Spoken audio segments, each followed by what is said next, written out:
I think I maybe read too many science fiction books. When I was thinking about what to do with Khan Academy, it was clear that it was something. Yeah, one option, I live in the middle of Silicon Valley, was, and some people offered, hey, you know, why don't you go do this as a venture startup? But then kind of the idea, it was kind of a delusion back then, was, well, maybe this could be like an institution for the planet, where any person anywhere, if they have access to a low-cost computing device, they could self-educate themselves. If you're in the US or a middle-income country, we can supercharge your classroom, empower the teachers. Well, let's talk about the state of education today, public schools in particular. How do you think we're doing as a nation, and where do you think we could maybe use a little help? Well, you know, it's easy for folks to pick on public schools. We can all even think about our own school experience and think about, well, that could have been better or not. It is worth mentioning that overall public schools have been a success from the point of view of what was going on 200 or 300 years ago, right, where, you know, to have pretty close to 100% literacy rates now.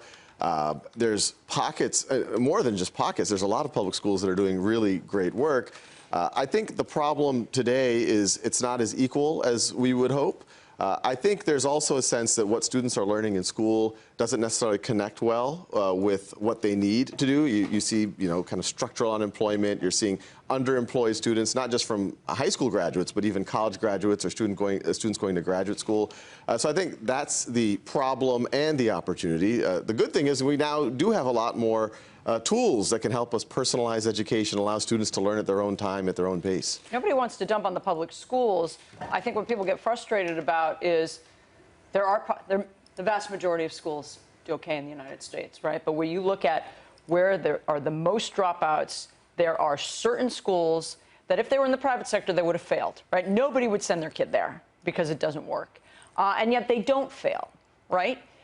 How do we deal with the worst schools that somehow keep on going when there's no correction by the private market? Yeah, I mean, I'm not an expert there, and you know, whenever people ask us about that type of thing, Khan Academy, we stay pretty neutral on it. We say, look, whatever the resources, whatever model a school has chosen, we hope to go in there and supercharge it in some way. So if students don't have access to the newest textbooks, well, we think what we're going to give free to schools is actually better than the latest textbooks. It's more interactive. Students and administrators get data.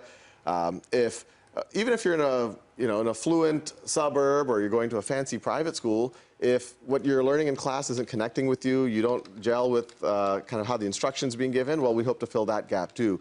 So we see ourselves, we stay a little bit out of the political debate about you're doing a very good job with that. Smooth. We say whatever resources you put, and I do think you can't put too many resources into education, although I also agree that some of it might be good money following bad, where it's not being... What are your most watched videos? What are people interested in learning about?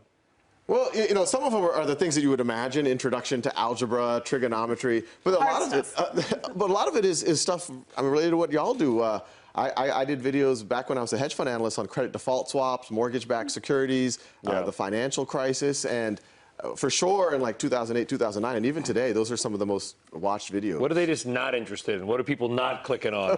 What do we don't want to learn as a nation? I'll look that up. We normally don't look at the bottom of our... I want to know, I want to know the bottom, like literally, like, look at that view on zebra mating habits. It's got two views. That's popular. Why wouldn't it be? Sal, you mentioned that, look, you want to work with places, maybe schools that don't have the latest textbooks. If they don't have the latest textbooks, what are the odds that they will have not only internet access, but also computers on which to access the internet? And how is that part of your fight to try and make sure that those resources are available? Yeah, obviously everything we do is not for profit, it's free, but it's dependent on having some type of a device.